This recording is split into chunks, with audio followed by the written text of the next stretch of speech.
Hello everyone, welcome back to Lakshya classes. Polytechnic entrance exam का आपका तैयारी चल रहा है।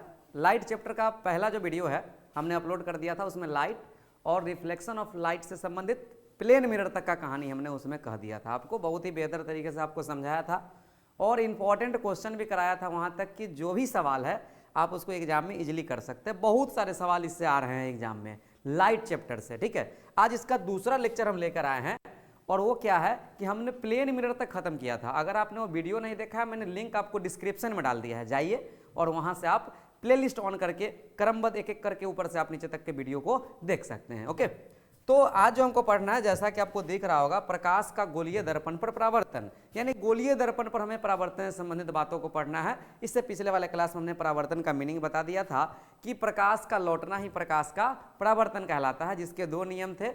पहले नियम थे आपतित किरण, परावर्तित किरण और आपतन बिंदु पर डाला गया विलंब तीनों एक ही तल में होते हैं, जबकि दूसरा नियम था कि आपतन कोण आई हमेशा परावर्तन कोण आर के बराबर होते हैं। ठीक है, और उसके बाद समतल दर्पण में हमने थोड़ा प्रतिबिंब के बारे में चर्चा किया था, ये काल्पनिक होता है, सीधा होता है, ये सब चर्चाएं हो चुकी थी। उसके बाद उसी वीडियो में मैंने चर्चा किया था वास्तविक प्रतिबिंब और काल्पनिक प्रतिबिंब के बारे में कि वास्तविक प्रतिबिंब किरणों के वास्तविक कटान से बनता है, जबकि काल्पनिक जो है किरणों के काल्पनिक कटान से बनता है। ठीक है, काल्पनिक प्रतिबिंब जो होता है दर्पण के पीछे बनता है, जैसा कि समतल दर्पण में बनता है, जबकि वास्तविक प्रतिबिंब दर्पण में कहाँ बनता है, सामने बनता है। ये सब चीजें हो गई थी वहां बात। तो चलिए अब इस वाले वीडियो में हम लोग देख लेते हैं कि गोलीय दर्पण के बारे में सबसे पहले हम समझ लेते हैं। नाम से स्पष्ट है कि दर्पण गोलीय है तो उसका गोला का एक भाग होगा। गोलीय दर्पण का मतलब क्या हुआ, गोले का एक भाग। ठीक है, तो गोले का एक भाग होगा तो आप एक गोला ले सकते हैं।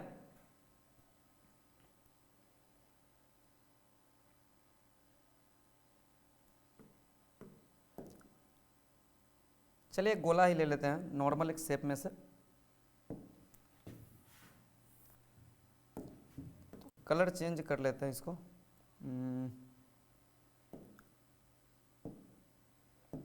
माई शेप्स, ये वाइट ही आ रहा है, इसमें फिल कर लेते हैं कलर को ना। चलिए कुछ तो दिख रहा होगा आपको। अब ये गोला है, अब इसमें से क्या करिए, आप इसको कट कीजिए। जैसे हमने इसको मान लीजिए ऐसे कट किया, तो ये कट किया तो इसका दो हिस्सा कुछ आया, एक ऐसे इधर से और एक ऐसे इधर से। ठीक, अब इसको क्या कीजिए, आप इसको कलर कर दो। ठीक है, इसको भी इस तरह से कलर कर दो। तो ये कलर करने के बाद एक तरफ हमने पॉलिश से उसको पॉलिश कर दिया, एक तरफ उसको एकदम चिकना बना दिया और दूसरी तरफ हमने कलर कर दिया, यानी कि दर्पण बनाया। कौन सा दर्पण, गोलीय दर्पण, क्योंकि ये किसका भाग है, तो ये गोला का एक भाग है, इसलिए जो ये दर्पण है इसका नाम कहलाएगा गोलीय दर्पण। ठीक है, अब हम इसी के बारे में थोड़ा विचार करने वाले हैं कि गोलीय दर्पण कितने प्रकार के होते हैं। ओके, तो गोलीय दर्पण के जो टाइप्स होते हैं वो दो प्रकार के होते हैं। गोलीय दर्पण कितने प्रकार के, दो प्रकार के होते हैं। ठीक, हम इधर आराम से इसको चर्चा इधर कर लेते हैं। एक होता है आपका अवतल दर्पण। ठीक है, अवतल दर्पण, इसको हम लोग कनकेव मिरर बोलेंगे। ठीक है, ये कनकेव है। और दूसरा होता है मेरा उत्तल दर्पण। उत्तल दर्पण बोलने का मतलब हो गया कि कन्वेक्स मिरर। ठीक है, कौन सा मिरर, कन्वेक्स मिरर। अवतल दर्पण में जो बातें हैं, अवतल दर्पण किसे कहेंगे और उत्तल दर्पण किसे कहेंगे, थोड़ा इसको समझ लेते हैं। अवतल, जिसका तल धंसा हो उसको अवतल कहेंगे। उत्तल, जिसका तल उभड़ा हो उसे क्या कहते हैं, उत्तल। कौन सा तल, तो परावर्तक सतह, यानी जिधर से प्रकाश का क्या हो, परावर्तन हो, उस सतह का नाम है परावर्तक सतह। तो जो सतह क्या होगा, परावर्तक होगा, अगर वो धंसा हुआ है तो अवतल दर्पण, अगर उभड़ा हुआ है तो उत्तल दर्पण। ठीक है, जैसा कि आप इसमें देख सकते हैं, हम एक इमेज बनाते हैं यहाँ पर। ठीक है, इसको मैंने कलर कर दिया, ये एम डैश, ये जो यहाँ हमने एम डैश बनाया, ये कौन सा दर्पण है, तो ये अवतल दर्पण है। अब कैसे पहचान करेंगे, तो जरा इसका देखेंगे कि ये जो परावर्तक सतह है, ये इधर से तो हमने रंग दिया तो परावर्तक सतह इधर से बचा ना, ये क्या है, तो ये है आपका पॉलिश किया हुआ, यानी चिकना भाग है, ये परावर्तक सतह है और ये धंसा हुआ है कराही की तरह। ठीक है, तो इसीलिए ये अवतल दर्पण हो गया। और उत्तल दर्पण अगर हम देखें तो इस तरह से कुछ देख लीजिए, जिसका परावर्तक सतह क्या हो, उभड़ा हुआ हो, जिसका परावर्तक सतह उभड़ा हुआ है। तो हमने इधर से इसको कलर कर दिया और ये देखिए ये चिकना भाग है, इधर से ये क्या है, उभड़ा हुआ है, यानी कढ़ाई का पीछे वाला हिस्सा, ऐसा समझ सकते हैं। तो ये यहाँ अगर यहाँ बोले कि एम डैश मेरा क्या है, तो एम डैश हम बोल सकते हैं कि कौन सा दर्पण है, उत्तल दर्पण है। ठीक, अब ये अवतल और उत्तल की कहानी आपको समझ में आ गया होगा। अब जरा इसके गोले की बात करते हैं। ये गोला इसका इधर घुमाने, एक गोला का भाग है तो इधर की ओर घुमा हुआ तो इसका कहीं ना कहीं सेंटर होगा यहाँ पर। ठीक है, तो ये इसका सेंटर हो गया, यहाँ से हमने एक लाइन खींच दिया। ठीक, इसका अगर जरा सेंटर का बात करेंगे तो ये गोला इधर है, इधर की ओर घुमा हुआ, तो इसका सेंटर इधर ही होगा। ठीक, तो इस तरह से इसका सेंटर हो गया। ओके, अब जरा बताइए आप कि ये गोले का एक भाग है अवतल दर्पण जिसका परावर्तक सतह धंसा हुआ, उत्तल दर्पण जिसका परावर्तक सतह उबड़ा हुआ। ठीक, तो ये आपको अवतल और उत्तल की कहानी समझ में आ गया होगा। अब इससे संबंधित कुछ हम पदों को देखते हैं गोलीय दर्पण में कि और क्या क्या आते हैं। यहाँ सेंटर का नाम क्या होगा, यहाँ पर ये लाइन हमने खींचा इसका नाम क्या है, ये सब चीज़ को हम समझ लेते हैं। जैसा कि आपको दिख रहा होगा सामने इस इमेज में, इसमें हमने एक गोला काटा है इधर, ये यहाँ पर देख सकते हैं, एक इधर से ऐसे काटा है, इसको हमने कलर कर दिया है।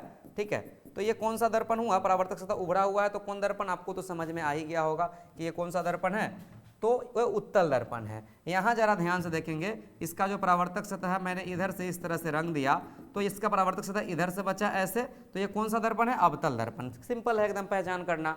अब जरा इसमें देखिए, ये जो पॉइंट्स है इसको क्या कहा गया, तो इसको कहा गया वक्रता केंद्र। सेंटर है तो सेंटर बोलेंगे, किसका सेंटर, वक्रता केंद्र हो गया यहाँ ना। ठीक है, और वक्रता केंद्र, और ये जो लाइन आपने देख रहा है, ये डॉट, ये मेन जो लाइन ऐसे ये जो जा रहा है इस तरह से, इसका नाम है आपका मुख्य अक्ष। कौन सा अक्ष, मुख्य अक्ष, प्रिंसिपल एक्सिस। ओके, उसके बाद यहाँ अगर हम देखें कि ये जो कैपिटल एफ है ये क्या है आपका मुख्य फोकस, इसमें भी कैपिटल एफ होंगे, उसको क्या कहेंगे हम, मुख्य फोकस कहेंगे। ठीक, ये जो मुख्य फोकस होता है एफ, ये यहाँ एक और यहाँ पॉइंट्स होता है, आपको नहीं दिख रहा होगा, यहाँ पर एक पॉइंट होता है, यहाँ जब ये जो लाइन है इस पर पोल होता है। ठीक है, जैसा कि हम इधर आपको हम बताकर, इधर मैं इसमें थोड़ा सा हम बता लेते हैं। जैसे यहाँ पर हम एक दर्पण बना, आप स्वयं बताना ये कौन दर्पण है, देख लो, इसका परावर्तक सतह जो है यहाँ धंसा हुआ है तो अवतल दर्पण होगा। ये हमने लाइन खींचा तो ये क्या हो गया, मुख्य अक्ष हो गया। ठीक है, ज़्यादा टेंशन वाली कोई बात है नहीं इसमें। एक गोला इधर की ओर घुमा हुआ था, इसका यहाँ सेंटर होगा, और ये जो इस वाले पॉइंट्स पर कटा है ये पोल होगा, ये बीचों बीच आता है। ठीक है, आपको हो सकता है थोड़ा ऊपर लाइन दिख रहा हो, तो ये सेंटर और ये पोल है, और इसके जस्ट बीच में होता है फोकस, इसको मुख्य फोकस कहेंगे। ठीक, आपको अब समझ में आ रहा होगा, ये वक्रता केंद्र, ये इसको पोल, पोल को हम लोग हिंदी में ध्रुव बोलते हैं। क्या बोलते हैं, ध्रुव। ध्रुव किसको बोलेंगे, तो दर्पण के मध्य बिंदु में जो बिंदु होगा, यानी दर्पण के सतह के मध्य बिंदु को क्या कहते हैं, ध्रुव कहते हैं। वक्रता केंद्र यानी यहाँ पर सेंटर हो गया। ठीक है, और ये क्या है, मुख्य फोकस एफ हो गया। सेम इसी प्रकार ये सिचुएशन उत्तल के लिए भी आएंगे। तो उम्मीद कर रहे हैं आपको कि तीनों टर्म समझ में आ गया होगा। अब हम जरा आगे बढ़ते हैं इसमें।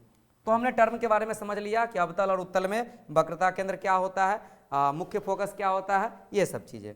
अब इसमें एक और चीज़ आपको समझना है, जरा हम लोग यहाँ से समझते हैं इस वाले ही इमेज में, कि ये जो दूरी है P से C, ये जो दूरी है आपका P से C, इसको हम लोग PC जो है यहाँ, इसको हम लोग वक्रता त्रिज्या बोलेंगे।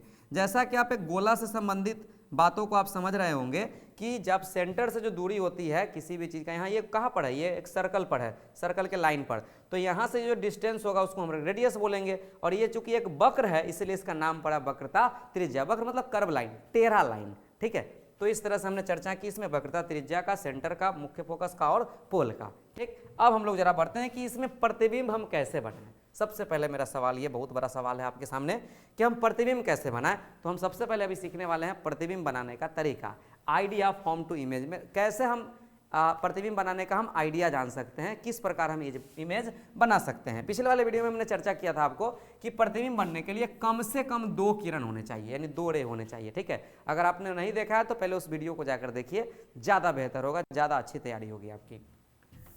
ठीक है, तो प्रतिबिंब बनाने के लिए हम कितने किरण का चर्चा करेंगे, 2 किरण का। अब प्रतिबिंब किसका बनेगा, किसी वस्तु का। तो सबसे पहले हम वस्तु के बारे में बात करते हैं। प्रतिबिंब बनाने का पहला तरीका है कि वस्तु को दर्पण या लेंस के कहाँ रखा जाता है, बाईं ओर रखा जाता है। ठीक है, हमेशा अगर आपको मान लो कि इमेज बनाना है तो वस्तु को हमेशा किधर रखो, लेफ्ट साइड रखो। किधर रखो, लेफ्ट साइड। सबसे पहला काम आप करो। ओके, दूसरा काम अब है इसमें 2 किरण खींचना। तो प्रथम किरण क्या कर रहा है, वस्तु के हेड से मुख्य अक्ष के समांतर खींचना है। हम आपको बता चुके हैं कि मुख्य अक्ष क्या होता है। जैसे ये दर्पण है मान लीजिए, तो ये जो हमने बीचों बीच लाइन खींचा, यही क्या है आपका, ये मुख्य अक्ष है। ठीक, अब क्या कर रहा है कि सबसे पहले वस्तु को कहाँ रखना है, बाईं ओर रख लो, बाईं ओर। चलो हमने एक वस्तु रखा कुछ इस तरह से AB। ठीक, मैं यहाँ पर थोड़ा थोड़ा बताते जा रहा हूँ, और यहाँ थोड़ा ध्यान रखिए, गोला इधर की ओर घुमा हुआ है तो इधर की ओर सेंटर होगा, और इसके यहाँ तो पोल है ही, इसके बीचों बीच हो जाएगा आपका फोकस। अब आप ही बताएं यहाँ क्या कह रहा है आगे, प्रथम किरण वस्तु के हेड से, देखो ये जो आपको ऊपर वाला तीर वाला जो भाग दिख रहा है वो हेड है और ये वाला जो है आपका क्या है, टेल है। तो प्रथम किरण वस्तु के हेड से क्या खींचना है, मुख अक्ष के समांतर खींचना है। जो परावर्तन होगा या तो अपवर्तन होगा। परावर्तन किसमें होगा, तो दर्पण होगा तो परावर्तन होगा, ठीक है। और यदि लेंस हुआ तो आप तो समझ रहे हैं कि लेंस में क्या होता है, अपवर्तन होता है।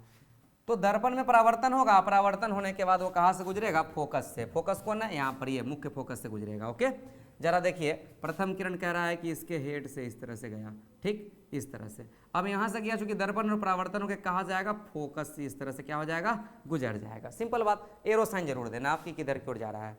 अब बात है दूसरा किरण का। दूसरा किरण कैसे गुजरना, जरा देख लीजिए। दूसरा किरण वस्तु के हेड से केंद्र की ओर खींचना है। दूसरा किरण वस्तु के हेड से कहाँ की ओर खींचना है, केंद्र की ओर। चलिए, जो सीधे चली जाती है या कहाँ लौट आती है, पीछे। दूसरा किरण के लिए कोई ज्यादा मेहनत करने की जरूरत नहीं है। दूसरा किरण सीधे वस्तु के हेड से कहाँ की ओर, केंद्र की ओर। केंद्र की ओर इस तरह से खींच दीजिए, ठीक, खींच दिया, कोई दिक्कत नहीं। एरो साइन जरूर देना कि हाँ इधर की हमने किरण खींचा।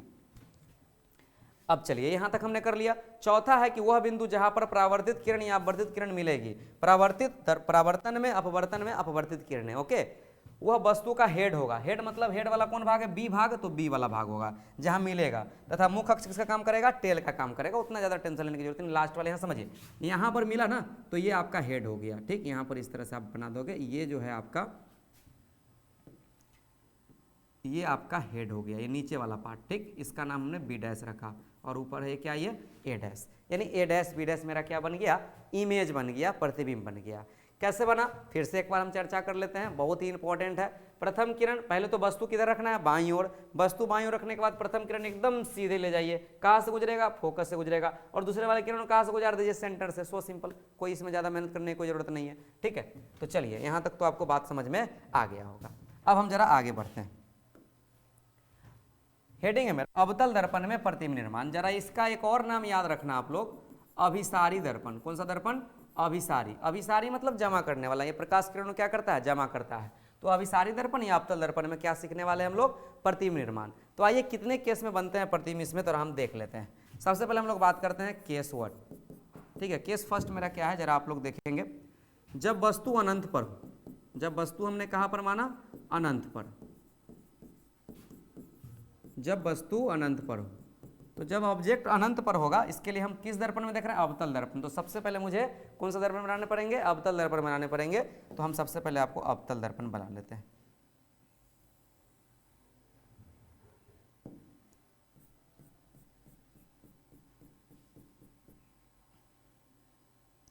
जैसा कि आपको दिख रहा होगा यहाँ, ये अवतल दर्पण है। आपको पहचान करने भी आ गया है अब कि ये परावर्तक सतह धंसा हुआ है, इसीलिए कौन सा दर्पण है, ये अवतल दर्पण है, ओके। अब हम क्या करते हैं, अवतल दर्पण तो मैंने ले लिया। अब जरा हम इसमें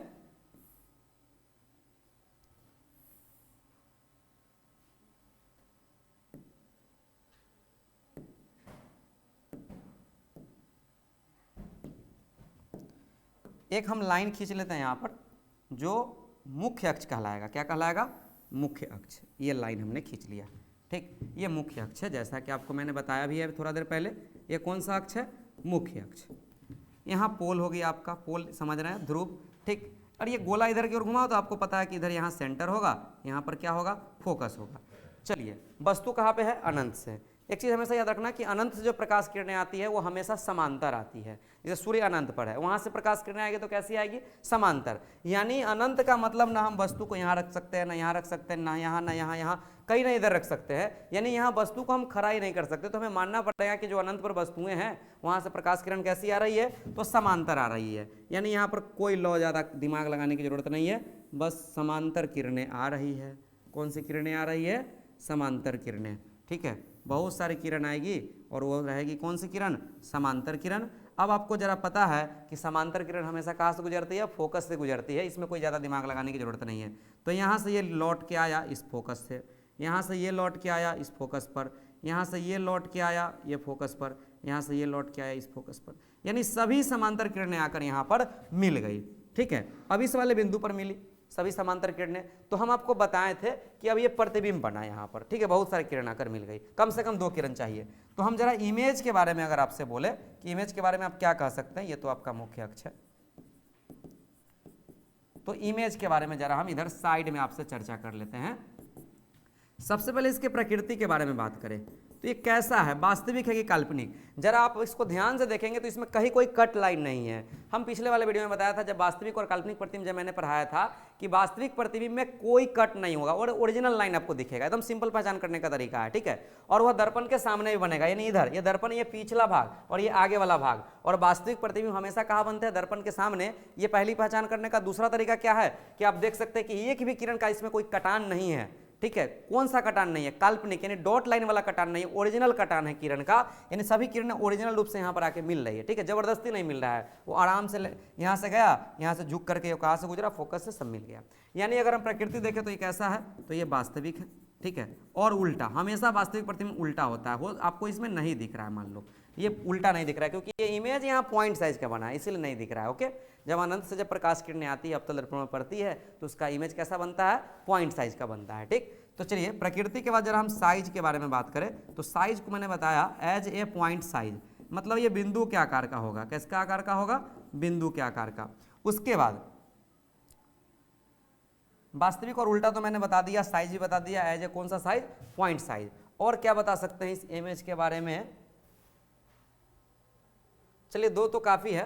हाँ, इसकी स्थिति जरा बता दीजिए कि कहाँ है, इसका पोजीशन बताओ। तो ये आराम से आप बोल सकते हैं कि सर एट फोकस, यानी एट एफ। ये प्रतिबिंब जो बना है वो कहाँ पर बना है, फोकस पर बना है, ठीक है। कितना सिंपल हो गया। अब आपको ध्यान में रखना, आराम से याद रहेगा कि अवतल दर्पण में प्रतिबिंब जो होगा, जब किरणें अनंत से आएगी तो हमेशा उसका प्रतिबिंब कहाँ पर बनेगा, फोकस पर बनेगा, बिंदु साइज का बनेगा। वास्तविक और क्या बनने वाला है, उल्टा बनने वाला है। अब जरा आगे बढ़ते हैं, दूसरे वाले केस में आएंगे। दूसरे वाला केस में क्या आएंगे कि अनंत और सेंटर के बीच में हम रखने वाले हैं किसको, वस्तु को। किसको रखने वाले हैं, वस्तु को, अनंत और सेंटर के बीच में। उम्मीद करते हैं आपको समझ में आ रहा होगा।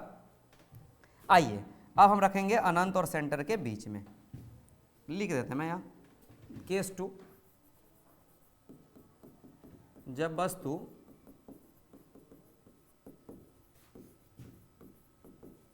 अनंत और सेंटर के बीच हो, ठीक। अब तो स्पष्ट मैंने लिख दिया अनंत और सेंटर के बीच होगा। जरा चलिए इसको हम, पहले तो हमें अवतल दर्पण है तो हमें अवतल दर्पण क्या करना पड़ेगा, बनाना पड़ेगा। बना लिया हमने, उसके बाद इसको कलई कर दो, रंग दो पीछे से, ठीक है। ये है एम और ये है एम डैश। एम डैश कौन सा दर्पण है, अवतल दर्पण है, ओके। अब हम सबसे पहले इसके बाद मुख्य अक्ष खींचेंगे, सेम प्रोसेस, खींच लीजिए मुख्य अक्ष, ठीक। मुख्य अक्ष खींचने के बाद ये आपका पोल हो गया, यहाँ पर आपका क्या हो गया, ये गोला इधर की ओर घुमा हुआ सेंटर, और यहाँ पर हो गया मेरा फोकस, ओके। ये तो मुख्य अक्ष है, पता है आपको। अब चलिए प्रथम किरण। प्रथम किरण कैसे, प्रथम किरण पहले खींचने से पहले आपको क्या करना पड़ेगा, तो आपको ऑब्जेक्ट, पहले तो ऑब्जेक्ट तो कम से कम पहले लिख लो ना। इसमें ऑब्जेक्ट खड़ा होने वाला है ना, ऐसा थोड़ी है कि इसमें ऑब्जेक्ट नहीं आने वाला है। तो इसमें ऑब्जेक्ट आएंगे, ऑब्जेक्ट के रूप में हमने यहाँ पर खड़ा कर लो। कहा अनंत और सेंटर के बीच, हो सकता है अनंत और सेंटर के बीच मान लीजिए कि कहीं इस तरह से यहीं पर आगे खड़ा हो गया ये वस्तु, ठीक है, जिसका नाम है ए बी। चलिए ये हेड भाग होता है, ये टेल भाग। इमेज के लिए हमने दर्पण को, दर्पण के बाईं ओर हमने ऑब्जेक्ट को रख लिया, वस्तु को रख लिया, जैसा कि हमने प्रतिबिंब बनाने के तरीका में बताया था। चलिए प्रथम किरण वस्तु के हेड से कहाँ जाएगा, दर्पण की तरफ समांतर मुख्य अक्ष के ले जाइए, ठीक। इस तरह से कहाँ से गुजरेगा, टकरा करके, तो फोकस से गुजरेगा। कोई इसमें बड़ी बात नहीं है, आराम से गुजार दीजिए, ओके। ये तो हो गया। एक किरण से इमेज नहीं बनते, कम से कम कितने किरण चाहिए, 2 किरण। चलिए दूसरा वाला किरण देखिए, वस्तु के हेड से कहाँ की ओर आएगा, सेंटर की ओर, और इस तरह चले जाएगी। अब जरा यहाँ ध्यान से देखिएगा कि यहाँ पर दोनों कट किया, ठीक है, इस वाले पॉइंट्स पर। तो जहाँ कट किया दोनों किरणें, वही इमेज बनने वाले हैं। उसके लिए क्या करो, यहाँ से एक, यहाँ से एकदम सामने से इसका ऑब्जेक्ट का ये इमेज आएगा इस तरह से, जिसका नाम होगा ए डैश बी डैश, जैसा कि उल्टा इमेज आपको दिख रहा होगा। वास्तविक प्रतिबिंब कैसा होता है, उल्टा, आपको यहाँ स्पष्ट दिखिए। अब हम जरा इमेज के बारे में इसमें चर्चा करें तो आप क्या बोल सकते हैं, इमेज के प्रकृति के बारे में जरा बताइए। तो प्रकृति हम कह सकते हैं कि ये वास्तविक और उल्टा है, ठीक है। ये क्या है, वास्तविक और उल्टा। उसके बाद आप क्या कह सकते हैं, इसका साइज क्या कह सकते हैं। तो आपको देखने में लग रहा है ना, वो वस्तु से ये छोटा है, साइज हमने देखा वस्तु से छोटा, जो दिख रहा है उसे बोलिए, ठीक है, वस्तु से छोटा। अगर हम इसके पोजीशन का बात करें, स्थिति कहाँ बना, इमेज कहाँ बना, जरा बताइए। तो इमेज कहाँ बना, तो आपको एकदम रटने को जरूरत नहीं, कहाँ बना है, सेंटर और फोकस के बीच, सेंटर और फोकस के बीच ये इमेज बन गया, इसका कोई दिक्कत नहीं होना चाहिए आपको। तो ये केस 2 हमने क्लियर कर लिया। अब हम बात करते हैं केस 3 में, जब वस्तु को हम लोग अनंत तरफ करें, अब कहाँ रखने वाले, सेंटर पर रखने वाले। ओके, तो चलिए हम लोग तीसरा इमेज देख लेते हैं किस प्रकार बनता है। ठीक, इसका जो भी है कंडीशन जरा हम लिख लेते हैं। केस 3, जब वस्तु कहाँ हो, जब वस्तु सेंटर पर हो, कहाँ पर हो, सेंटर पर। ओके, तो सेंटर पर होगा, पहले तो हमें दर्पण बनाने पड़ेंगे। दर्पण हमने बना लिया mm डैश। अब तो आपको पता चल गया अवतल दर्पण कौन सा है, इतना तो आप लोग समझदार हैं। अब यहाँ से बताओ, ये हमने केस दिया, ये है आपका पोल, इधर है आपका सेंटर और यहाँ पर है आपका फोकस। ठीक है, अब इस पर अगर हम ध्यान दें, सेंटर पर वस्तु को रखना है तो रखिए, ऑब्जेक्ट हमारा रहेगा सेंटर पर। ओके, ऑब्जेक्ट हमको कहाँ रखना है, सेंटर पर। चलिए, ऑब्जेक्ट हमने रख दिया सेंटर पर। प्रथम किरण गया, कैसे जाएगा बता दो। तो प्रथम किरण जाएगा मुख्य अक्ष के समांतर, ले गए, कहाँ से गुजरेगा, फोकस से, गुजार दीजिए फोकस से लगभग। ओके, फोकस से गुजरेगा। दूसरा किरण वस्तु के हेड से कहाँ की ओर, केंद्र की ओर। तो केंद्र कहाँ है, नीचे की ओर ही है केंद्र, तो कुछ इस तरह से नीचे की ओर ही आ जाएगा ऐसे। ठीक, यहाँ से एरो साइन दे दीजिए। अब आइए, यहाँ पर दोनों किरण मिला तो यहीं पर क्या बनने वाला है, इमेज बनने वाला है। क्या बनने वाला है, इमेज। ये ऑब्जेक्ट का नाम था मान लीजिए ए बी, तो इमेज मेरा बन गया क्या, ए डैश बी डैश। ठीक है, तो ये ओरिजिनल किरण से मिलकर बना, कोई डॉट लाइन नहीं, तो आपको समझ आ रहा है ये वास्तविक प्रतिबिंब है। जो हम प्रतिबिंब के बारे में, इमेज के बारे में स्थिति अगर देखें, इसके नेचर के बारे में, तो इसकी प्रकृति क्या है, तो इसकी प्रकृति है वास्तविक और उल्टा, वास्तविक और उल्टा।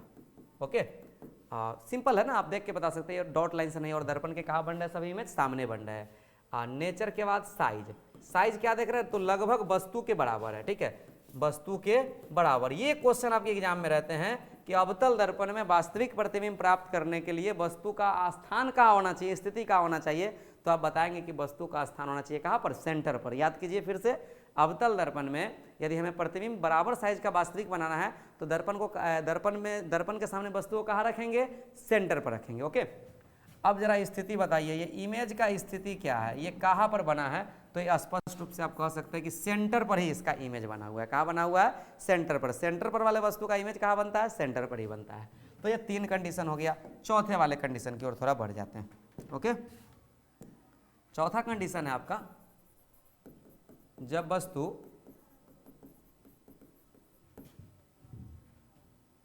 सेंटर और फोकस के बीच हो, सेंटर और किसके बीच, फोकस के बीच। तो सेंटर और फोकस के बीच होगा, तो चलिए पहले तो हम, आपका पता है कि मैं क्या बनाने वाला हूँ, एक दर्पण बना लो। कौन सा दर्पण, अवतल दर्पण। ठीक, इसके बाद इसको यहाँ कलई करेंगे तो अवतल दर्पण हो जाएगा, mm डैश अवतल दर्पण है। अब यहाँ से सबसे पहले हम लोग प्रधान अक्ष या मुख्य अक्ष खींच लेते हैं। ठीक है, हमने खींच लिया। यहाँ पर पोल हो गया, यहाँ पर सेंटर, और यहाँ पर हो गया इसके फोकस। ऑब्जेक्ट को कहाँ रखना है, सेंटर और फोकस के बीच, जो रखिए सेंटर और फोकस के बीच। ठीक, यहाँ से ऑब्जेक्ट गया, इस तरह से कहाँ से गुजरेगा, फोकस। ठीक, दूसरा किरण हेड से, ये नाम रख दीजिए इसका ना, ए बी। दूसरा किरण कहाँ से गया, वस्तु के हेड से सेंटर की ओर। सेंटर यहाँ पर है, यहाँ से गुजार दीजिए ऐसे। यहाँ पर गुजरने के बाद यहाँ पर दोनों लाइन कट किया, तो यहाँ पर क्या बनने वाला, इमेज बनने वाला है। तो यहाँ पर हमने इमेज बना दिया जिसका नाम है ए डैश बी डैश। इसमें भी कोई डॉट लाइन नहीं है और दर्पण कहाँ बना है, सामने बना है, अतः यहाँ भी कौन प्रतिबिंब बना, वास्तविक प्रतिबिंब बना। तो इसमें अगर आप इमेज के बारे में अगर लिखते हैं तो आप बताइए इसका सबसे पहले नेचर, यानी ये कैसा प्रतिबिंब, वास्तविक या काल्पनिक। तो आप आराम से इमेज देखकर बता सकते हैं कि ये वास्तविक प्रतिबिंब बना, यानी वास्तविक और क्या बना, उल्टा बना। ओके, अब नेचर के बाद हम लोग क्या लिखेंगे, साइज। साइज आप स्पष्ट देख रहे होंगे कि जब वस्तु सेंटर और फोकस के बीच है तो वस्तु से ये बड़ा बना हुआ है। क्या बना हुआ है, वस्तु से बड़ा। तो हम यहाँ लिख देते हैं ना, वस्तु से बड़ा। ओके, नेचर हो गया, साइज हो गया। स्थिति, कहाँ बना ये प्रतिबिंब, तो ये बना सेंटर के बाहर, सेंटर के बाहर। उम्मीद करते हैं आपको ये समझ में आ रहा होगा। तो ये केस 4 तक हमने इसको अभी कंप्लीट किया। अब हम लोग आगे आएंगे केस 5 में, जहाँ वस्तु को रखने वाले कहाँ पर, फोकस पर।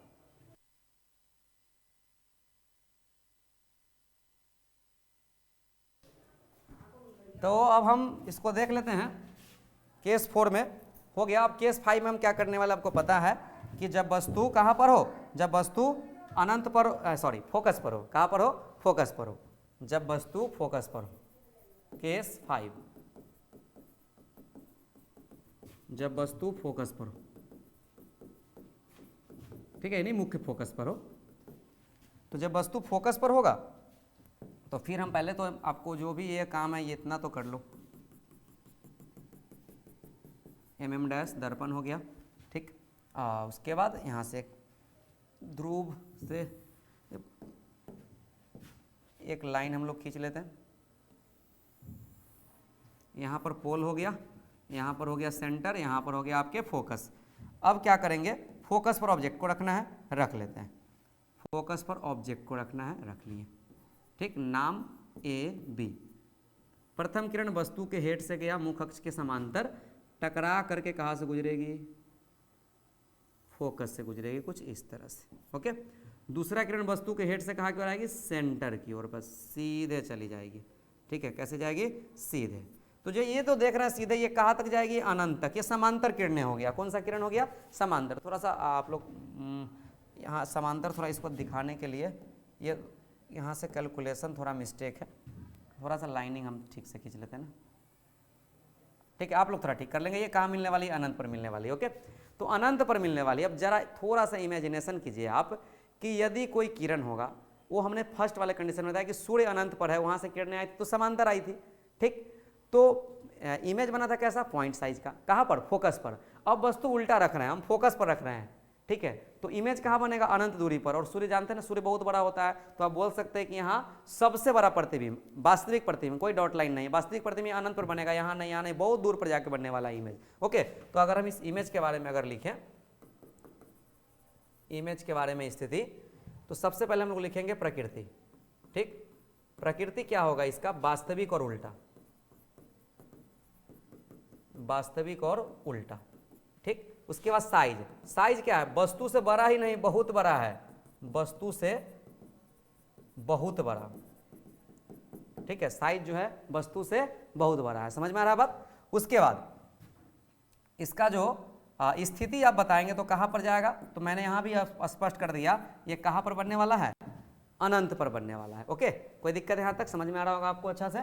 तो ये हो गया आपका, जब वस्तु कहाँ पर हो, फोकस पर हो, तो उसका इमेज कहाँ बनने वाला, अनंत पर। यहीं तक बनते हैं वास्तविक प्रतिबिंब, मैक्सिमम फोकस तक। सबसे पहला कंडीशन जैसा कि आप देख रहे होंगे, यहाँ देखिए, सबसे पहला कंडीशन अनंत, अनंत पर था तो बिंदु के आकार का, अनंत से वस्तु को आगे लाएं, कुछ स्थान पर थोड़ा सा बड़ा इमेज बना, और आगे लाए बराबर इमेज बना सेंटर पर, और आगे लाए और बड़ा, सबसे वस्तु से थोड़ा बड़ा बन गया, और जब फोकस पर लाए तो सबसे बड़ा इमेज बना वास्तविक, ठीक है। कौन सा प्रतिबिंब, वास्तविक प्रतिबिंब। अब जैसे ही अगर अवतल दर्पण में फोकस के अंदर आया वस्तु, तो वास्तविक नहीं बनने वाले, वो क्या बनने वाले हैं, काल्पनिक प्रतिबिंब बनने वाले हैं, ठीक है। समझ में आ रहा होगा आपको, कौन सा प्रतिबिंब, काल्पनिक। कब बनेगा, फोकस और पोल के बीच। तो इसी में एक सवाल पूछ देता है आपसे, ठीक है। उससे पहले हम थोड़ा सा इमेज ही ड्रॉ कर लेते हैं ना, आपको और क्लियर हो जाएगा। केस 6 को देख लेते हैं। केस 6, जब वस्तु फोकस और पोल के बीच हो, पोल यानी ध्रुव, ठीक, के बीच हो, जब वस्तु कहाँ हो, फोकस और ध्रुव के बीच, तो ध्रुव, फोकस और ध्रुव के बीच होगा ऑब्जेक्ट। तो थोड़ा इसको पहले तो हमें मिरर बनाने पड़ेंगे, ये तो प्रोसेस आप भूलो नहीं। ये MM' हमने मिरर बना लिया। अब यहाँ से क्या करेंगे, मुख्य अक्ष खींच लो। ये तो अपना यहाँ तक कोई भी काम यहाँ तक तो आपको करना ही पड़ेगा ना। चलिए, वस्तु को कहाँ रखना है, तो आपको स्पष्ट पता है, फोकस और पोल के बीच रख दीजिए, फोकस और पोल के बीच। यहाँ पर हमने ऑब्जेक्ट को रखा, ओके। ये ऑब्जेक्ट AB है। प्रथम किरण इस तरह से गया, ठीक, टकराएगा दर्पण से, कहाँ से गुजरेगा, फोकस से गुजरेगा, इस तरह से, ठीक, गुजार दिया। दूसरा किरण वस्तु के हेड से कहाँ की ओर जाएगी, सेंटर की ओर। चलिए, वस्तु के हेड से कहाँ की ओर जाएगी, सेंटर की ओर। जरा इसको ध्यान से देखेंगे, ये किरण को, ये समांतर किरणें नहीं है जो आगे जाकर अनंत पर मिलेगी। ये किरण नीचे जा रही है, किरण ऐसे जा रही है, कहीं नहीं मिलने वाली आगे जाके, जैसा कि आप फील कर रहे होंगे। तो याद रखेंगे, जब दर्पण में जब आगे नहीं मिलता है ना, जैसे मान लो कोई सामने से नहीं मिलता, तो उसको जबरदस्ती मिलाने के लिए कहाँ आते हैं, पीछे लेकर आना पड़ता है उसको, ठीक है। तो मिरर की भी वही कहानी है, अगर सामने से नहीं मिला तो उसको कहाँ लेकर जाना है, पीछे लेकर मिलाना है। अब ये कैसे होता है कि जब मिरर पर लाइट पड़ता है, ठीक है, तो इसका कुछ भाग, जैसे यहाँ से ये इधर की ओर गया तो इसको लौटने के क्रम में कुछ भाग इधर की ओर भी गया होगा, अंदर, मिरर के अंदर, ओके। और यहाँ से भी इधर की ओर जाने के क्रम में इसका भी कुछ भाग कहाँ की ओर गया होगा, अंदर की ओर, दर्पण के अंदर। और यहाँ पर जो आकर दोनों किरण मिला, यहाँ पर इमेज बनाया कुछ इस तरह से, जिसका नाम है ए डैश बी डैश, ठीक। ये ए डैश बी डैश जो हुए कौन सा प्रतिबिंब हुए, दर्पण के पीछे बन रहा है, सीधा है, देख सकते हैं आप स्पष्ट रूप से, तो ये काल्पनिक प्रतिबिंब हो गए, ठीक है। तो हम इमेज से संबंधित बातों को थोड़ा देख लेते हैं। मैं जब भी ये सब क्लियर जैसे ही करोगे उसके बाद इंपॉर्टेंट सवाल को ही लेकर आने वाला हूँ, वीडियो पर बने रहिए आप, ठीक है। शॉर्टकट का जमाना में रहेंगे तो नंबर भी शॉर्टकट आएंगे, अच्छा से पढ़िए, अच्छे मार्क्स आएंगे, अच्छा नॉलेज होगा, ठीक है। इमेज के प्रकृति के बारे में जरा हम बताएं तो आप देख सकते हैं कि सर ये काल्पनिक प्रतिबिंब है, क्यों, क्योंकि ये दर्पण के पीछे बना है, तो आप क्या कहेंगे, काल्पनिक और सीधा। उसके बाद इसका स्थिति जरा बताइए, कहाँ पर बना है, तो आपके पास भी आंख है ना, आप देखिए दर्पण के कहा, पीछे की आगे, पीछे, और पीछे हमेशा जो बनता है काल्पनिक, और काल्पनिक प्रतिबिंब के लिए देखिए हमने डॉट लाइन का यूज किया, आप इससे भी समझ सकते हैं। तो इसका जो स्थिति है वह क्या है, दर्पण के पीछे, ठीक, दर्पण के पीछे। उसके बाद प्रकृति हो गया, स्थिति हो गया, और आगे जो होने वाला इसमें और क्या, तो इसका आकार यानी साइज तो आप देख ही रहे होंगे कि साइज इसका बना है वस्तु से बड़ा। वस्तु पहले देखो ए बी, और उसके हिसाब से देखो ए डैश बी डैश। ए डैश बी डैश यहाँ क्या है, प्रतिबिंब, और ए बी क्या है, वस्तु है। तो ये इतने कंडीशन है, ठीक है। अब इस कंडीशन को फिर से हम एक बार आपको याद करा दे। पहला वाला, ठीक, एक ही इमेज में मैं आपको यहाँ बताने का प्रयास कर रहा हूँ। ऐसे मैंने खींचा, दर्पण है, ठीक, यहाँ से गए, ये पोल, ये सेंटर, और ये फोकस। सबसे पहला वाला कंडीशन अनंत पर था, अनंत से प्रकाश किरणें आया, कहाँ से गुजरा, फोकस से, बिंदु के आकार का इमेज बना, ठीक। और भी किरणें गए ना, मैं ऐसे ही शॉर्टकट बता रहा हूँ आपको।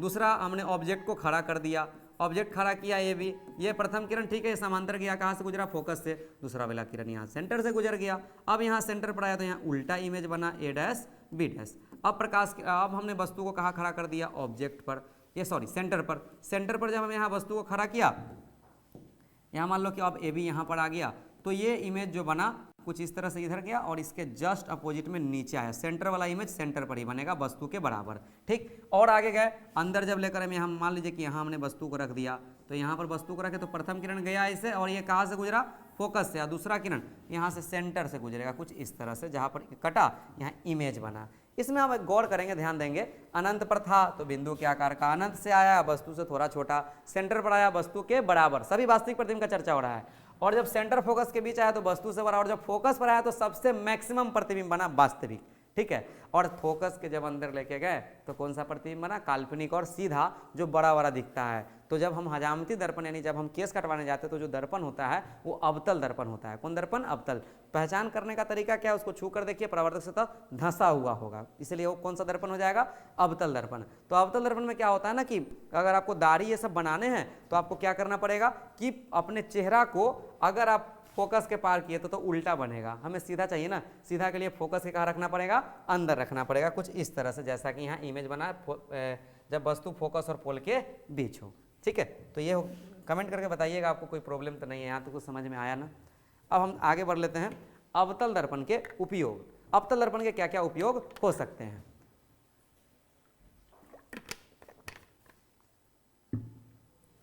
पहला यूज जरा इसका देखिएगा, हजामती दर्पण के रूप में, ठीक है। कौन सा दर्पण, हजामती दर्पण के रूप में इसका हम लोग प्रयोग करते हैं, ठीक है। क्यों, क्योंकि ये इमेज को बड़ा करके दिखाता है इसीलिए। और हजामती दर्पण के रूप में जब हम यूज करेंगे तो वस्तु कहाँ होना चाहिए, तो वस्तु जो होना चाहिए वह फोकस और पोल के बीच, ये याद रखिएगा, ये बार बार पूछता है ये क्वेश्चन, ठीक है। फोकस और पोल के बीच। अवतल दर्पण में दोनों प्रकार के प्रतिबिंब बनते हैं, ठीक है। अवतल दर्पण में दोनों प्रकार के प्रतिबिंब बनते हैं, वास्तविक भी और काल्पनिक भी।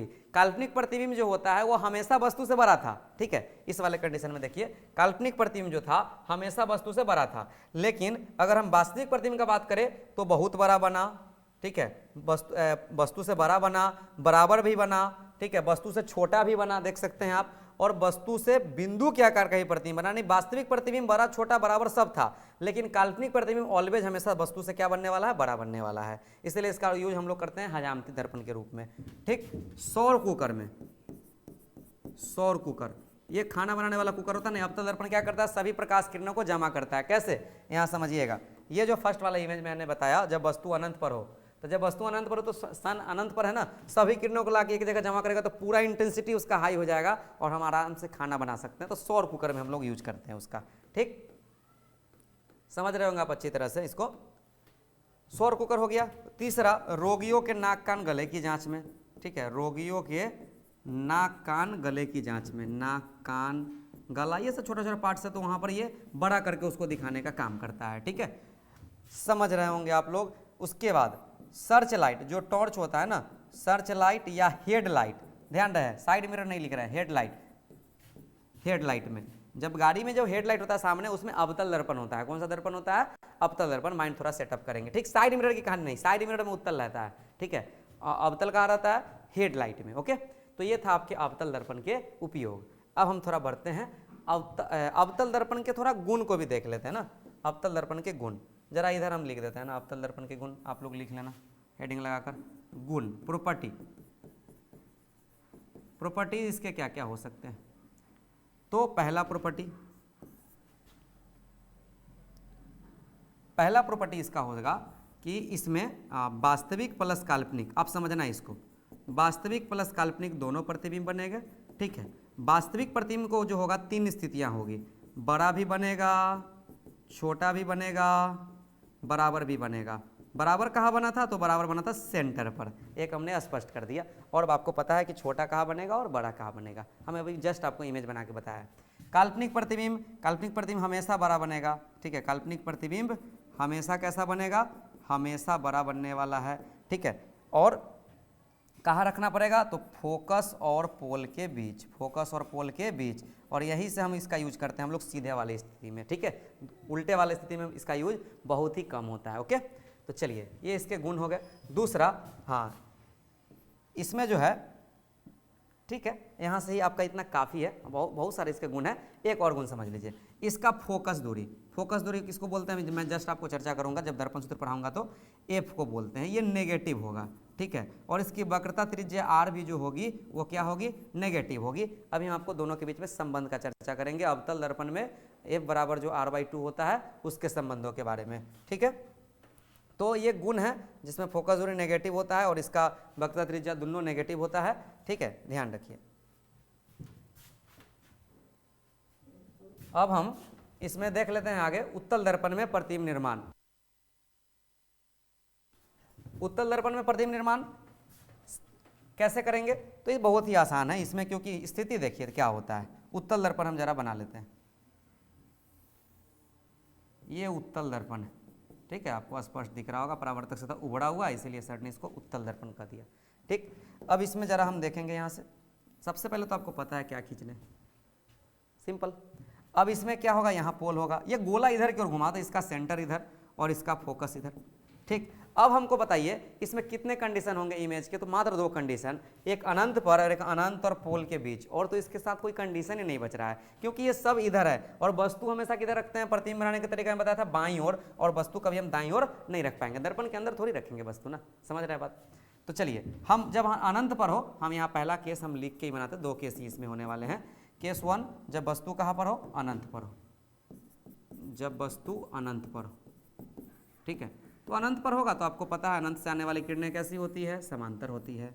इस तरह से समांतर किरण खींच दीजिए। आपको देख रहे हैं ना, यहाँ किरण टकरा के ये लौट जाएगा इधर की ओर, ये किरण इधर टकरा के लौट जाएगी। लेकिन लौटने के क्रम में अब ये तो मिलने वाला है नहीं, एक ऊपर भाग गया एक नीचे भाग गया, तो उसको कहाँ मिलाएंगे, जबरदस्ती पीछे लाकर मिलाएंगे। तो पीछे मिलाएंगे तो यहाँ से लौटने के क्रम में इसका कुछ भाग कहाँ गया होगा, अंदर, इसका भी कुछ भाग कहाँ गया होगा, अंदर। यहाँ पर आकर दोनों मिला। ठीक है, यहाँ फोकस है लिखा हुआ, ये फोकस पर मिला। ठीक, तो यहाँ भी अगर स्थिति देखेंगे इमेज का, तो प्रकृति के बारे में सबसे पहले बताइए। तो ये डॉट लाइन से है और दर्पण के अंदर है, आप देख सकते हैं इधर है पीछे, तो दर्पण के पीछे है, तो कौन सा प्रतिबिंब बनने वाला है, ये काल्पनिक प्रतिबिंब बनना है। और काल्पनिक हमेशा क्या होता है, सीधा होता है, काल्पनिक और सीधा। अगर हम इसकी स्थिति देखें तो इसकी स्थिति कहाँ है, तो दर्पण के पीछे है। इसकी स्थिति कहाँ है, दर्पण के पीछे। ओके, प्रकृति हो गया, स्थिति हो गया। अब हम इसके आकार साइज को देख लेते हैं। तो साइज तो आपको देखने में लग रहा है एज ए पॉइंट साइज, यानी किसके आकार का, बिंदु के आकार का। Okay, as a point size, बिंदु के आकार का। कोई दिक्कत, समझ में आ रहा होगा बात। ये हो गया जब वस्तु कहाँ पर हो, अनंत पर हो तब। अब इसी में एक और हम थोड़ा इमेज निर्माण कर लेते हैं। ठीक है, इसमें हम पेज ले लेते हैं। ये तो आपको समझ गए होंगे ना।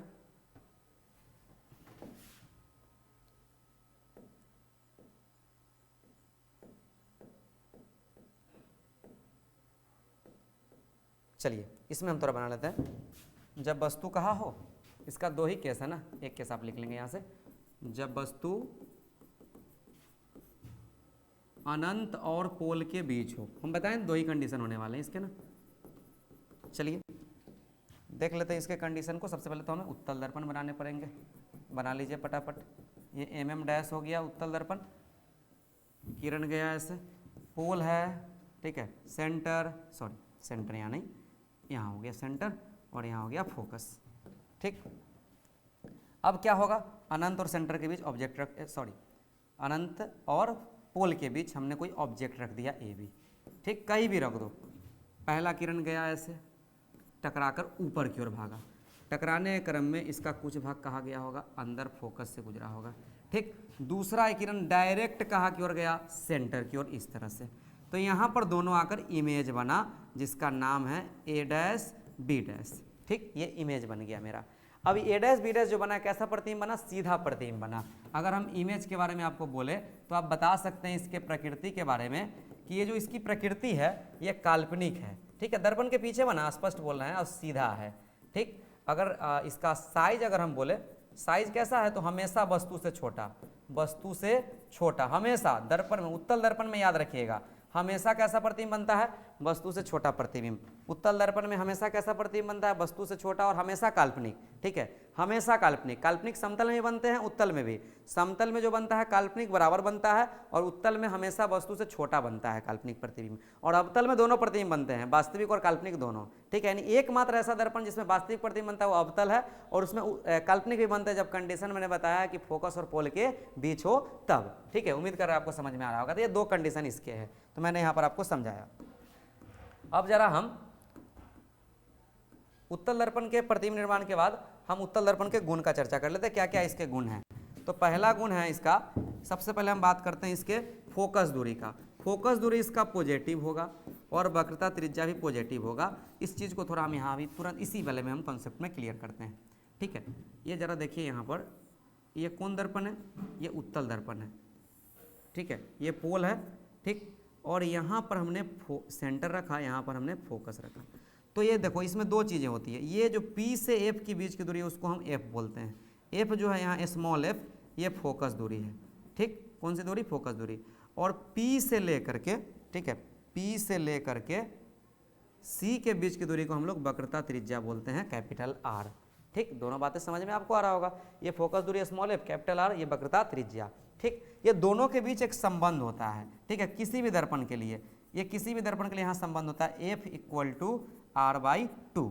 यानी कि ये जो F है, ये जो F है ये बीचों बीच है, और ये दूरी जो है आधा है के कर, ये PC का, ये PC का क्या है, आधा। तो गोलीय दर्पण की ये वक्रता त्रिज्या है R और फोकस दूरी है F, जहाँ संबंध होता है F = कितना, R/2।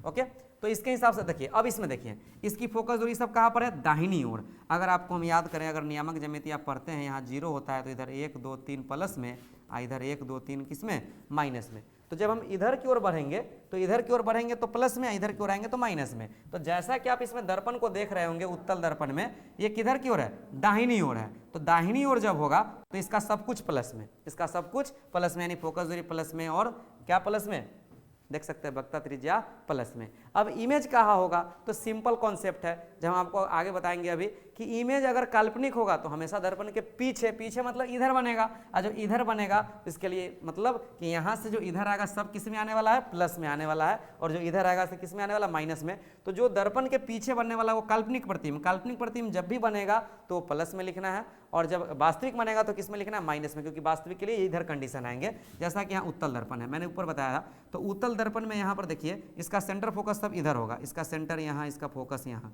ठीक है, ये पोल। तो ये दोनों के बीच की दूरी फोकस दूरी स्मॉल एफ, और इसको हम लोग वक्रता त्रिज्या आर बोलेंगे, ठीक। अब जरा इसमें ध्यान रखिए, ये एफ है और ये आर है, ये किधर है, बाईं ओर है। जब बाईं ओर होगा, लेफ्ट साइड होगा, तो ये सब माइनस में होता है, ठीक है। लेफ्ट साइड वाले किस में होते हैं, माइनस में। इसलिए अवतल दर्पण की, दर्पण हो या लेंस, ध्यान रहे, अवतल दर्पण हो या अवतल लेंस, फोकस दूरी और वक्रता त्रिज्या किस में, माइनस में। अगर इसमें वास्तविक प्रतिबिंब बनेगा तो इधर ही बनेगा, ठीक है। अगर काल्पनिक बना तो उधर बनेगा। अगर वास्तविक प्रतिबिंब बनता है तो ये पीछे बनता है, तो किस में लिखना है, माइनस में। सिंपल कॉन्सेप्ट है। और अगर प्लस में बनेगा तो हमेशा कौन प्रतिबिंब रहेगा, वो काल्पनिक प्रतिबिंब रहेगा। तो काल्पनिक के लिए प्लस, वास्तविक के लिए माइनस, माइंड में सेट कर लो। काल्पनिक के लिए प्लस, ठीक है। अगर धनवान बनना है तो कल्पना, यानी कल्पना वाला काम करो। जैसे फिल्म में हीरो को देखते हैं, कल्पना करता है ऐसा, तो धनवान बन जाता है। रियल में आप ऐसा काम करोगे तो आपको 1 रुपये भी जल्दी नहीं मिलने वाले। समझ में आ रहा बात। तो रियल काम करोगे तो गरीब हो जाओगे, मान लो थोड़ा देर के लिए, और जब आपने कल्पना वाला काम करोगे धनवान हो जाओगे। यानी प्लस और माइनस, धनवान मतलब प्लस, ऋणवान मतलब माइनस, ओके। तो ये हो गया फोकस दूरी और इसकी वक्रता त्रिज्या के संबंध में। दूसरा, इसका जो गुण है, बोल सकते हैं कि हमेशा वस्तु से छोटा प्रतिबिंब बनता है, हमेशा वस्तु से छोटा एवं काल्पनिक। एवं कैसा प्रतिबिंब, काल्पनिक। काल्पनिक का एक और नाम है आभासी। ये हमेशा बनेगा, ठीक है। तो ये था आपका उत्तल दर्पण के गुण। समझ में आ रहा होगा, उम्मीद कर रहे हैं आपको। अब हम जरा बात करते हैं दर्पण सूत्र का। दर्पण सूत्र क्या होता है, जरा समझिए। 1/v + 1/u बराबर होता है 1/f। इसी को हम लोग दर्पण सूत्र कहते हैं, ठीक। जहां v जो है प्रतिबिंब की दूरी है, किसकी दूरी है, प्रतिबिंब की दूरी, ओके। v किसकी दूरी है, प्रतिबिंब की। u किसकी दूरी है, वस्तु की दूरी, u वस्तु। अब और f क्या है, तो f से आप परिचित है, फोकस दूरी। f कौन सी दूरी, फोकस दूरी, ओके। अब चलिए इसमें हम आपको अगर हम ऐसा यहाँ अगर हम भूल जाओ तो याद रखना, वस्तु में कैसे यू, देखो ऐसे याद रखना, वस्तु को थोड़ा जोर से बोलना, वस्तु ऐसा करके बोलना, ठीक है। वस्तु बोलेंगे तो यू आएगा, इससे आप समझ लो कि हाँ यू किसकी दूरी है, वस्तु की दूरी, यानी वस्तु की दूरी को यू से डिनोट करेंगे। और ये अब तो समझ गए, ये फोकस दूरी है तो भी प्रतिबिंब की दूरी होगी, ये क्लियर है। ये हो गया आपका कौन सा सूत्र, दर्पण सूत्र। अब न्यूमेरिकल्स बनाने वाली कुछ बात आप याद रखो, ठीक है, जो इससे आंकिक प्रश्न बनने वाले हैं। पहला बात, वस्तु की दूरी, वस्तु की दूरी, वस्तु यानी यू, वस्तु की दूरी यू जो होगा हमेशा नेगेटिव, हमेशा। क्यों हमेशा नेगेटिव होगा सर, क्योंकि सर उसको, वस्तु को हमेशा हम किधर रखते हैं, बाईं ओर रखते हैं, और बाईं ओर जो भी चीजें आने वाली है वो सब किस में आने वाला है, माइनस में आने वाला है, ठीक है। तो वस्तु की दूरी को हम लोग हमेशा किस में रखेंगे, माइनस में, ठीक। दूसरा बात, प्रतिबिंब, प्रतिबिंब में 2 कंडीशन। प्रतिबिंब अगर वास्तविक बना, क्या बना, वास्तविक, तो वास्तविक बनता है तो हमेशा नेगेटिव लेना है। प्रतिबिंब की दूरी, प्रतिबिंब की दूरी अगर प्रतिबिंब की दूरी को किससे डिनोट करते हैं, तो v से। प्रतिबिंब की दूरी हम कम माइनस लेंगे जब प्रतिबिंब कैसा होगा, वास्तविक होगा, ओके। और यदि प्रतिबिंब क्या हो जाए, काल्पनिक हो जाएगा, जब हम कल्पना वाला काम करेंगे तो हम पैसा वाला बनेंगे, यानी धनवान बनेंगे, तो ये पॉजिटिव हो जाएगा, ठीक। तो अगर प्रतिबिंब की दूरी अगर हमें पता कर रहा हो कि प्लस में लेके माइनस में, तो याद रखिएगा कि अगर वास्तविक होगा तो माइनस में, और अगर काल्पनिक होगा तो प्लस में, ठीक। ये हो गया 2। अगर हम फोकस दूरी से संबंध में बात करें, फोकस दूरी, तो फोकस दूरी हमें आपको बताया है अभी कि फोकस दूरी के लिए आप क्या करो कि 2 प्रकार की होंगे बातें, एक अवतल और एक उत्तल। अवतल होगा तो अवतल का फोकस हमेशा नेगेटिव। क्यों, क्योंकि अवतल का जो ये इधर देखिएगा, ये जो देखेंगे आप, ये कौन दर्पण मैंने बनाया, अवतल। अवतल का सब कुछ किधर होता है, लेफ्ट साइड, इधर होता है, इसका सेंटर, इसका फोकस सब इधर होता है, ठीक। और उत्तल का देखेंगे अगर, तो सब दाहिनी ओर होता है, इसका क्या होता है, सब दाहिनी ओर। तो दाईं ओर होगा तो इधर प्लस में, और इधर किस में आने वाला है, माइनस में। तो यानी उत्तल के लिए यहाँ क्या हो जाएगा, पॉजिटिव। याद रखिएगा, फोकस दूरी अवतल के लिए, अवतल यानी अब मतलब घटना, नीचे जाना, नीचे वाला में फोकस दूरी माइनस में, उत्तल ऊपर जाना, ऊपर कथी में, प्लस में, ऐसे करके माइंड सेट करके याद रखो। तो ये हो गया आपको, जब भी अगर न्यूमेरिकल्स बनाए तो भी, यू और एफ पर थोड़ा विचार कर लीजिए और तब बनाइए, ओके। अब हम बात करते हैं आवर्धन के बारे में, ठीक। आवर्धन क्या होता है, तो आवर्धन बताता है कि प्रतिबिंब कितना गुना बना। तो सबसे पहले अपने माइंड में ये सेट कर लो कि उत्तल दर्पण में तो कभी बड़ा प्रतिबिंब बनने वाला है नहीं, तो उत्तल दर्पण में हमेशा 1 से कम ही गुना बनने वाला है, ठीक है। अब रह गया अवतल दर्पण, तो इसमें 1 से अधिक गुना बड़ा प्रतिबिंब बनता है। तो आवर्धन क्या होता है, तो आवर्धन का सिंपल सा डिफिनीशन है कि आवर्धन जो है एम से इसको डिनोट करते हैं, ये होता है प्रतिबिंब की ऊंचाई, ठीक है, प्रतिबिंब की ऊंचाई, जिसको हम लोग हाइट ऑफ इमेज कहेंगे, अब बटा वस्तु की ऊंचाई। किसकी ऊंचाई, वस्तु की ऊंचाई, हाइट ऑफ ऑब्जेक्ट कहेंगे, ठीक है। तो हाइट ऑफ इमेज और हाइट ऑफ ऑब्जेक्ट के रेशियो को हम लोग क्या कहेंगे, आवर्धन एम, यानी एम बराबर हो गया मेरा कितना, HI बटा HO। ओके, ये बातें हो गई एम के लिए। अब चलिए, अब हम इसमें और एक चीज़ देखेंगे कि V और U के साथ संबंध। यहाँ पर हम एक चीज़ और देख लेते हैं दर्पण में, आवर्धन का V एवं U के साथ संबंध। कैसा संबंध होगा आवर्धन का V और U के साथ, तो इसका संबंध होता है m बराबर माइनस V बटा U, ठीक है। आवर्धन का क्या संबंध होता है, m बराबर माइनस V बटा U। अगर यहाँ एक नोट, अब ध्यान रखेंगे मेरा बात, ये सब भूलेंगे नहीं आप, कुछ भी रटने की जरूरत नहीं है, कि m यदि पॉजिटिव हो, m यदि क्या हो, पॉजिटिव हो, यानी प्लस में हो, तो प्लस में क्या होता है, मैंने आपको पहले ही बताया, प्लस वाला काम करने के लिए हमें क्या कल्पना करना होगा कि वास्तविक, तो कल्पना वाला काम करना होगा, ठीक है। तो m पॉजिटिव होगा कब, जब प्रतिबिंब काल्पनिक होगा तब। एकदम सिंपल सा माइंड, मैंने आपको एक उसी समय से बता रहा हूँ ना, कि जब आप कल्पना करोगे तो 100% काल्पनिक प्रतिबिंब जब भी बनेगा तो किस में आने वाला है, प्लस में। और m नेगेटिव कब होगा, m का मान माइनस में, जब आप वास्तविक काम करोगे तब, ठीक है। वास्तविक काम करने वाला, ईमानदारी से काम करने वाला कोई पैसा ज़्यादा नहीं मिलता, वो गरीब ही रहता है, ठीक है। और जो डुप्लीकेट काम करते हैं वो बहुत ज़्यादा पैसा था, लेकिन वो ऐसा चल ही जाता है ना, लेकिन फिर भी यहाँ कल्पना काम करने वाले को लिए ज़्यादा धनवान मान्य है, ठीक है। कोई दिक्कत, समझ में आ रहा होगा आवर्धन क्या होता है। आवर्धन के लिए m बराबर माइनस V बटा U, और यहाँ अगर m का मान अगर प्लस में होगा तो काल्पनिक, m का मान माइनस में होगा तो नेगेटिव, ठीक। जैसे m बराबर हमने कहीं लिख दिया +3, इसका मतलब हुआ, प्लस का मतलब हुआ कि काल्पनिक प्रतिबिंब बना। कौन प्रतिबिंब बना, काल्पनिक। और 3 मतलब हुआ कि 3 गुना प्रतिबिंब बना, काल्पनिक प्रतिबिंब बना, और क्या गुना, 3 गुना। कौन दर्पण में संभव है जो इसमें काल्पनिक 3 गुना बन जाए, तो एकमात्र दर्पण है अवतल, ठीक है। अवतल में ही 1 से अधिक गुना बनेगा, बाकी सब में छोटा बनता है या बराबर, जैसे समतल में बराबर बना, उत्तल में हमेशा छोटा बनता है, ठीक। ये हो गया आपकी कहानी। अगर कहीं ऐसा लिखा m बराबर +-3 का अर्थ बताइए, तो प्लस, 2 क्वेश्चन है इसमें, m बराबर +3, इसका मीनिंग मैंने वहाँ बताया। m बराबर -3 का मतलब हुआ कि ये माइनस शब्द बता रहा है कि ये वास्तविक काम बेचारा किया होगा, और 3 बता रहा है कि 3 गुना इमेज बना है वास्तविक, ठीक है। कोई दिक्कत नहीं होना चाहिए इसमें।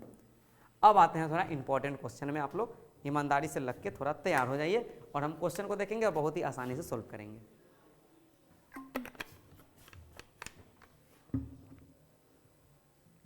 पहला क्वेश्चन है, यदि आवर्धन m बराबर +1.5 है तो ये कंडीशन बताना है। आइए देख लेते हैं। ये +1.5 का मतलब है कि ये 1.5 गुना इमेज हो गया, यानी ये जो प्रतिबिंब, देखो जब भी m का मान देगा ना तो वो प्रतिबिंब का मान देगा, प्रतिबिंब कितना गुना है वो देगा, ठीक है। तो +1.5 मतलब प्रतिबिंब रहा होगा 1, तब बन गया 1.5, रहा होगा 1 सेंटीमीटर के, तब बन गया क्या सेंटीमीटर के, 1.5 सेंटीमीटर के, यानी प्रतिबिंब का आकार बढ़ गया। प्रतिबिंब का आकार क्या हो गया, बढ़ गया, ठीक है। चलिए, प्रतिबिंब का आकार बढ़ गया, 1.5 हो गया। अब बात है कि चिन्ह भी दिया है, किसका, प्लस का, तो याद करो कल्पना करेंगे तो प्लस वाला, यानी m का मान जब प्लस में तो काल्पनिक प्रतिबिंब होगा, ठीक है। कौन सा प्रतिबिंब, काल्पनिक, सिंपल बात है। तो आइए खोजते हैं इसमें से, प्रतिबिंब का आकार बराबर वस्तु का आकार, बिल्कुल नहीं है। जब बराबर होता तो m का मान 1 रहता, कितना रहता, 1, तब ना 1 रहता अगर, तो ना 1 का बढ़वे नहीं किया, बराबर रहता। उसके बाद दूसरा, प्रतिबिंब का आकार बड़ा है वस्तु के आकार से, सही बात है। ये देखो जिधर मुंह घूम गया ना, बड़ा। प्रतिबिंब का आकार, सही बात है, इसमें 1 से ज्यादा है, 1.5 है ना, 1 से कम रहता तो कम जाता। तो प्रतिबिंब, ये जब भी m का मान दो तो ये प्रतिबिंब का आकार देगा, इतना समझ लो आप। तो प्रतिबिंब का आकार बड़ा होगा किससे, वस्तु के आकार से, किससे, वस्तु के आकार से, सही बात है। और कौन प्रतिबिंब बन रहा है, वास्तविक प्रतिबिंब। मेरे यहाँ से मिस्टेक हो गया, ये तो ऑप्शन नहीं होने वाले हैं, थोड़ा भी नहीं घबराएंगे, ठीक है। ये आप गलत से लग जाएगा, ठीक ना। वस्तु का आकार बड़ा है प्रतिबिंब के आकार से, बिल्कुल गलत बात है। वस्तु का आकार तो बड़ा होने वाला है नहीं, जब +1.5 है तो वस्तु का आकार हमेशा कम, प्रतिबिंब बड़ा। आवर्धन का मतलब प्रतिबिंब, माइंड में एकदम सेट कर लो, ठीक। आगे देखिए, वस्तु का आकार प्रतिबिंब के आकार से 2 गुना, आभासी प्रतिबिंब, गजब हो गया। 2 गुना तो नहीं है, 1.5 गुना है, ठीक है। वस्तु का आकार प्रतिबिंब के आकार का 2 गुना, नहीं नहीं नहीं, ये नहीं होने वाला है। ये प्रतिबिंब अगर यहाँ पर अगर ये काल्पनिक रहता ना तो एक बात बनती, ठीक है। चलिए दूसरे क्वेश्चन को देख लेते हैं, कोई ना। आइए, किसी गोलीय दर्पण की फोकस दूरी तथा उसकी वक्रता त्रिज्या में संबंध मैंने अभी बताया है कि एफ इक्वल टू होता है r/2। कौन सा ऑप्शन हो जाएंगे? ऑप्शन नंबर बी हो जाएंगे। ओके। दूसरा, एक अवतल दर्पण द्वारा एक वस्तु का आभासी, हाँ एक मिनट, ये जो प्रश्न है अगर इसमें आपको टिक करने के लिए कहे तो ये सबसे बेस्ट ऑप्शन कौन सा है यहाँ पर हमने इसको भूल ही गए, ये सही था ना? नहीं, वस्तु का आकार दे दिया है, ये ऑप्शन आप बेस्ट मानोगे। यहाँ पर ये जो है ना, ये साइन जो है इधर अगर घुमा दे ना इधर, तो आराम से ये हो जाएगा। ठीक है। तीसरा क्वेश्चन है, एक अवतल दर्पण द्वारा एक वस्तु का आभासी प्रतिबिंब प्राप्त करने के लिए वस्तु को कहाँ रखना है? सिंपल बात है, अवतल दर्पण है और आभासी यानी काल्पनिक प्रतिबिंब, मात्र एक कंडीशन है, अवतल दर्पण है, ठीक है, और हमको काल्पनिक प्रतिबिंब प्राप्त करना है। यहाँ अगर सेंटर है, ठीक है, तो यहाँ फोकस, तो वस्तु को हमेशा हमको कहाँ रखना है? फोकस और पोल के बीच, तभी ये आभासी मिलेगा। 4 ऑप्शन है आपके पास, वक्रता केंद्र पर, वक्रता केंद्र और मुख्य फोकस के बीच, वक्रता केंद्र और मुख्य फोकस के बीच बिल्कुल गलत बात है, मुख्य फोकस पर यह भी गलत बात है। यहाँ ऑप्शन नंबर डी एक छूट गया है, यहाँ ऑप्शन नंबर डी होगा एफ एवं पी के बीच, एफ एवं पी के बीच, ये आपके परफेक्ट आंसर होंगे। ओके, चलिए अगला सवाल को देख लेते हैं। ये सब प्रीवियस ईयर सवाल है, याद रहे, ये सब पूछा हुआ सवाल है 2015, 16, 17, 18, 19 में। ठीक, एक अवतल दर्पण की वक्रता त्रिज्या 15 है, इसकी फोकस दूरी बताना है। देखो साइन के साथ बताना है। कौन दर्पण है? अवतल दर्पण। मान लीजिए हम भूल गए क्या अवतल दर्पण है, तुरंत बना दिया अवतल दर्पण। इसका गोला क्या है? घुमा हुआ इधर, तो इसका यहाँ सेंटर, यहाँ फोकस। ये सब किधर है? बाईं ओर है। बाईं ओर है मतलब किस में प्लस है माइनस? बाईं ओर है, कमेंट करके बताइए। माइनस में होने वाला है ना, बाईं ओर वाला माइनस में, तो ये माइनस में होगा। ओके, तो सबसे पहले बताइए वक्रता त्रिज्या को किससे डिनोट करते हैं? आर से। आर का मान कितना? -15 सेंटीमीटर। अब हमें बताना है फोकस दूरी एफ, तो एफ बराबर क्या होता है? r/2, यानी -15/2 कितना बार में लगेगा? -7.5 सेंटीमीटर। ऑप्शन नंबर कितना हो जाएंगे? बी हो जाएंगे। उम्मीद कर रहे हैं आपको समझ में आ रहा होगा। क्लियर। प्रकाश की शक्तिशाली समांतर किरण पुंज प्राप्त करने के लिए एक वाहनों के हेडलाइट में क्या होता है? तो मैंने अभी आपको बताया था अवतल दर्पण के गुण में कि वाहनों के हेडलाइट में हमेशा हम लोग अवतल दर्पण का उपयोग करते हैं। ठीक है, याद होना चाहिए आपको, लेंस नहीं मारेंगे, ध्यान रहे। अवतल दर्पण ये